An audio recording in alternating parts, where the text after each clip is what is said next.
Oi pessoal, passando aqui para mais uma aula de Geografia. Quem fala aqui é o professor Paulo Vitor. E nessa semana o nosso objeto de conhecimento vai abordar a região sul, certo? Então a gente vai ver hoje, nessa aula, as principais características naturais da região sul e também algumas características da sua população, certo? Que trata da formação populacional, questão da imigração, então algumas características gerais sobre a população e algumas características naturais. Então, pessoal, para a gente já dar início, em relação às características naturais da região sul, né, algumas dessas características, essa região é a menor das 5 regiões brasileiras, certo? Ela é formada por 3 estados e possui cerca de 577 mil quilômetros quadrados, ou seja, representa aproximadamente 7% do território do país. Esses estados que compõem a região sul são, como vocês podem ver aí ao lado direito, Paraná, Santa Catarina e Rio Grande do Sul. Então, apenas esses 3 estados formam a região sul do nosso país. A região sul é a única entre as regiões do país onde predomina o clima subtropical. Por essa razão, é conhecida pelas baixas temperaturas que caracterizam boa parte de seu território, principalmente no período do inverno, certo? Então, diferentemente do que a gente tem aqui no Nordeste, a região sul, ela predominam as baixas temperaturas. E essas condições climáticas, certo? Juntas, ou seja, associadas às variadas formas de relevo, acabam propiciando o desenvolvimento de diferentes formações vegetais nas paisagens naturais dessa região. Então, se a gente observar aí esses dois mapas, né, um que trata do clima e outro da vegetação, a gente percebe que são características diferentes daquelas que nós encontramos em outras regiões do nosso país, como, por exemplo, o Nordeste e o Norte. Então, em relação ao clima, nós temos principalmente o clima tropical de altitude e o clima subtropical. Já em relação à vegetação, nós temos aí as 4 que se destacam: a floresta tropical, a mata de araucárias, a vegetação litorânea e os campos. Nas porções mais elevadas do relevo da região sul, pessoal, é muito comum a ocorrência de fortes geadas nos períodos de inverno, certo? Então é muito comum a gente ver durante o inverno que nessas regiões acabam acontecendo geadas, né? Ou seja, nevando em boa parte delas. E em se tratando do relevo e da hidrografia, a região sul abriga uma vasta rede hidrográfica, sendo que parte dela ocorre por terrenos localizados em planaltos, fato que confere amplo potencial energético à região, certo? Entre as bacias hidrográficas presentes na região sul, a do Rio Paraná merece destaque especial.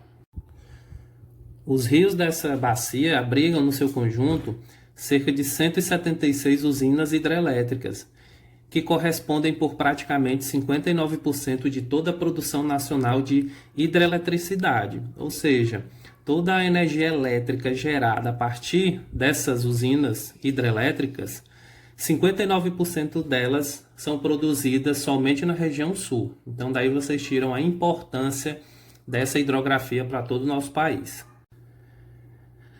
O relevo da região sul é caracterizado em sua maior parte pelos planaltos, que se localizam mais ao norte da região, onde é possível encontrar as matas de araucárias que eu falei no início da nossa aula. Já ao sul da região, encontram-se formações de relevos mais planos, conhecidas como as planícies dos Pampas. A formação dos Pampas também dá o nome ao tipo de vegetação rasteira, né, que é umas espécies de gramas, que são encontradas geralmente no Rio Grande do Sul.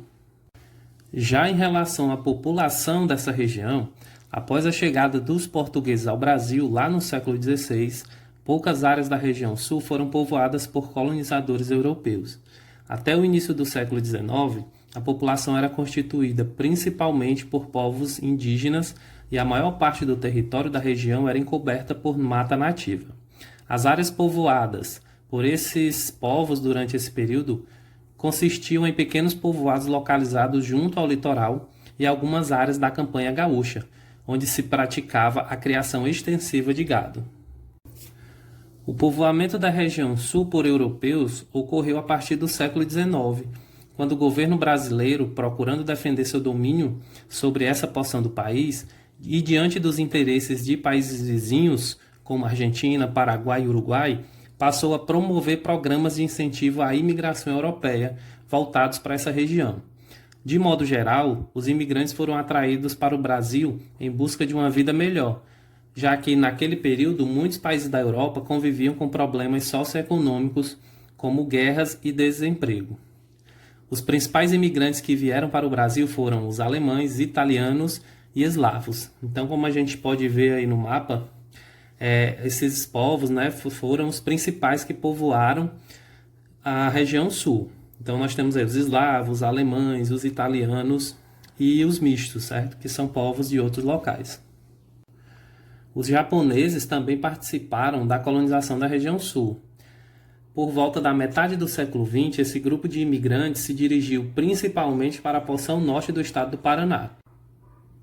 De maneira geral, as áreas com maior densidade demográfica da região sul constituem áreas urbano-industriais, como a gente pode ver no mapa ao lado, essa distribuição da população. Já as áreas de menor densidade correspondem às porções do território que tradicionalmente estiveram voltadas para a atividade agropecuária, como a região da Campanha Gaúcha. E o predomínio da população urbana na região deve-se à intensa migração do campo para as cidades, realizada por muitas famílias a partir da década de 1970, ou seja, o êxodo rural, né, levou parte da população da zona rural para as zonas urbanas. E além também da modernização agrícola, o aumento da concentração de terras, provocado pelo crescimento do número de grandes propriedades rurais monocultoras, tornou cada vez mais difícil a sobrevivência de pequenos proprietários no campo, o que aumentou ainda mais o processo de êxodo rural nessa região. Então, pessoal, essa foi a nossa aula de geografia dessa semana, certo? Sobre algumas características aí da região sul, principalmente características naturais e as características populacionais. Espero que vocês tenham entendido e gostado. Qualquer dúvida, fale com seu professor de geografia. Tenham todos um bom estudo e até a próxima aula.